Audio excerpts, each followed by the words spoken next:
não é só falar bem não é só falar difícil. A gente às vezes fica pensando assim, falar bem é falar difícil. E não é. É falar de acordo com o que o público entenda. Se eu estiver falando com criança, eu vou falar assim. Porque minha voz vai ter que mudar pra falar com as crianças. Totalmente coisa meiga, carinhosa. Com aquela meiguice. Chegou a pizza! E se eu tô mais falando lúdica, né? isso, mais lúdico. Agora, se eu tô falando com adulto, eu vou falar com voz natural. Se eu tô falando com idoso, eu vou falar mais pausadamente. O idoso mesmo, se for assistir esse podcast, não vai entender nada. Vai ficar todo perdido ali, segue tiroteio, menino. Porque tem um falando, outro fala. É direto. Porque é mais jovem. Então, discorrido. tanto é que a maioria do público que tá assistindo a gente essas horas aqui, com certeza deve ser jovem. Então, assim, a gente tá sendo... A gente fala de acordo com o nosso público. Depois que a gente define o público, aí a gente pode traçar um roteirinho na nossa mente. E como que a gente traça esse roteirinho pra não se perder, né, João? Do jeito que você tava falando assim, às vezes eu me perco na hora que eu vou falar. Eu sempre ensino pros meus alunos uma regra, que é a regra dos 3 pontos. Tudo que você vai falar na vida, você consegue aplicar em 3 pontos. O que é 3 pontos? Pega um tema e divide em 3 partes. E aí, fixa na sua mente, parte 1, parte 2, parte 3. Você, na hora de falar, não vai falar parte 1. É igual a redaçãozinha. Parte 2, não. Mas na sua mente está dividido. 3 palavras que são principais e dessas palavras vai derivando todo o conhecimento. É incrível. Quando você prepara... Então é meio com a introdução, desenvolvimento e uma conclusão do que você está falando. É uma redação de Enem. É estilo uma redação de Enem. Você pega a redação do Enem lá, tem introdução, desenvolvimento, conclusão. Quero ver agora é a prova prática. Comer e falar. Comer... Sai cuspindo aqui. Não ensino isso aí lá no meu curso. Agora você vai dar Mas conta. aqui, ó, só pegando o gancho aqui, da forma que o João falou. Cara, tem...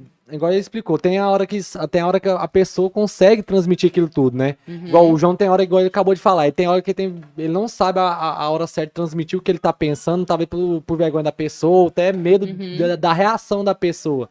Às vezes eu também sou assim, eu não vou negar. Fica, tem que a questão de julgamento. Foi bom você ter falado aí eu penso assim, tem pessoas, igual ele falou assim, o Fabiano e tudo mais, igual ele comentou sobre a questão da pessoa ser uma boa leitora, uma pessoa que procura mais culta, que quer vocabulário mais rico, então ela acaba tendo uma dinâmica maior, tudo mais de conversa, então ela não tem aquele receio de chegar e, cara, eu vou descarregar isso aqui pra você e pronto. Falar totalmente, falar totalmente, transcrever o que tá pensando no momento.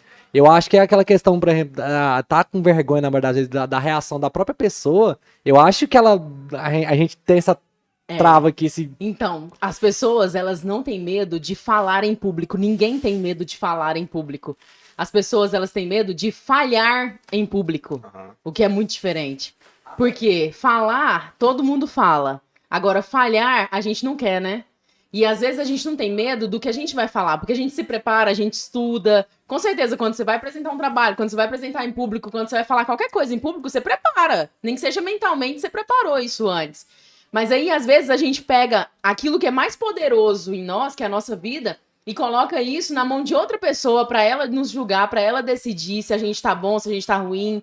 E é muito injusto eu comparar a minha vida com a do Fabiano, eu comparar a minha vida com a do João, eu comparar a minha vida com a do Raiker. João, coloca eu pra dançar, você vai ver o fiasco que é.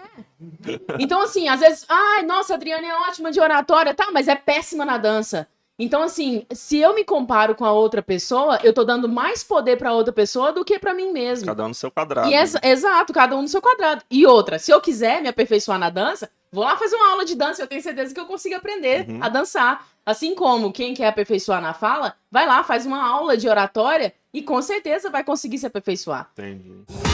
Se você não pode ou não quer, não precisa sair de casa. De onde estiver, você pede de tudo. Então, tá precisando de alguma coisa? Pede aí. O Pede Aí é o seu aplicativo delivery. Fácil de pedir, rápido e seguro de receber. Baixe agora e tenha várias opções de serviços em mais de 150 cidades na palma de sua mão. Pede Aí, o aplicativo que traz o mundo até você.